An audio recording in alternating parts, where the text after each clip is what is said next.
সুনিতা পারিবারিক বস্ত্র প্রতিষ্ঠান খাগড়া বহরমপুর এবং লালবাগ মুর্শিদাবাদ। 6 কিলোগ্রাম গাঁজা সহ এক যুবককে আটক করল বড়ুয়া থানার পুলিশ।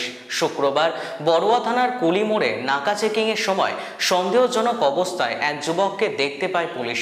পরে তাকে তল্লাশি করে ব্যাগের ভেতর থেকে প্যাকেট প্যাকেট গাঁজা উদ্ধার করে। পুলিশ জানিয়েছে ধৃত যুবকের নাম লালন শেখ, তার বাড়ি রানীনগর এলাকায়। কোথা থেকে ওই গাঁজা নিয়ে এসে কোথায় যাচ্ছিল জানার চেষ্টা চালাচ্ছে বড়ুয়া থানার পুলিশ। পাশাপাশি এই চক্রের সঙ্গে আরও কেউ জড়িত আছে কিনা সেই বিষয়ে তদন্ত শুরু করেছে বড়ুয়া থানার পুলিশ।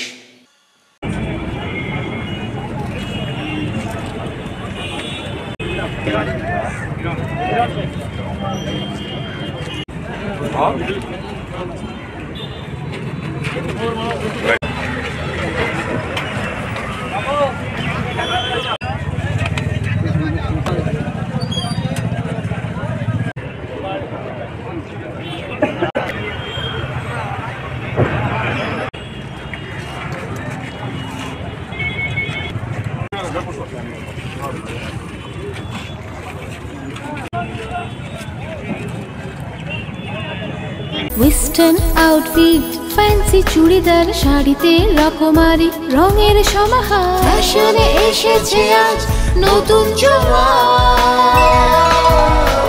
সুনিতা, সুনিতা তোমার আমার আজ পুজোর হাওয়া, নতুন চাওয়া পোশাকের আমি সুনিতা মন ছুঁয়ে যায়। সুনিতা, সুনিতা, সুনিতা সবার। সুনিতা 309 নেতাজি রোড, খাগড়া বহরমপুর, মুর্শিদাবাদ।